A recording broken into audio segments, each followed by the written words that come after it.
Последние якутские спасатели и добровольцы Россоюз Спас готовятся к уникальной экспедиции. Трансконтинентальный маршрут под эгидой Российского союза спасателей и Русского географического общества проляжет из Охотска на берегу Тихого океана до Русского устья на берегу Северного Ледовитого.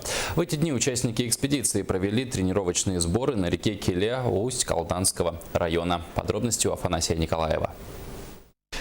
Река Келе предоставила спасателям идеальный полигон для подготовки и испытания техники. На ее перекатах и прижимах участники экспедиции отработали маневрирование в условиях горных рек.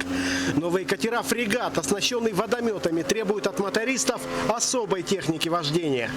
Во-первых, течение тебя несет по течению. То есть это не просто вода, где ты идешь, а вот тут как бы нужно бороться, нужно уметь рулить, нужно уметь как-то сплавиться. Вот тут свои особенности, очень большие особенности. В учебно-тренировочных сборах использовалось именно то оборудование, которое будет в экспедиции, начиная катерами, заканчивая бивачным снаряжением. Но самое главное – это подготовка членов экспедиции. На Келе все экипажи отрабатывали слаженность действий и навыки работы на воде. И самое главное, должны все научиться читать воду. То есть как проходить мелкие перекаты, где есть язычок, где струя сходится, чтобы, значит, не посадить лодку на мель и пройти успешно все препятствия. Общая протяженность маршрута составит 2868 километров через реки Охота, Делькю, Куйдусун и Индигирка. Экспедиция станет серьезным испытанием для техники и людей. И река Келе стала идеальным полигоном для отработки всех навыков, необходимых на сложном маршруте.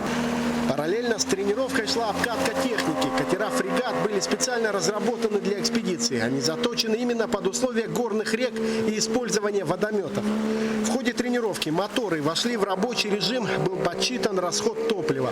Стоит отметить, что после экспедиции специализированные катера останутся в Якутии для проведения спасательных работ в условиях горных рек.